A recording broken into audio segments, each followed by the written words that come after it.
দিয়ে ব্রহ্মা চলছিল। ব্রহ্মা যখন চলছে ওই রাস্তা দিয়ে, দেখছে একপাল গরু কতক্ষণে রাখাল তারা খেলা করছে।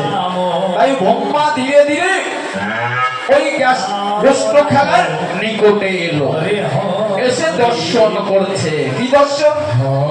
এই বৃন্দাবনে এত গরুর পাল কোথা থেকে এলো, আর এই রাখাল কারা? আমি তো জানতাম সেই অনাদির আদি শ্রীকৃষ্ণ ভগবানের আছে নবলক্ষ ধেনু। এই বৃন্দাবনে আবার কে এলো? এত ধেনু এত রাখাল এর আগে তো কখনো দেখি নাই। খালি কে?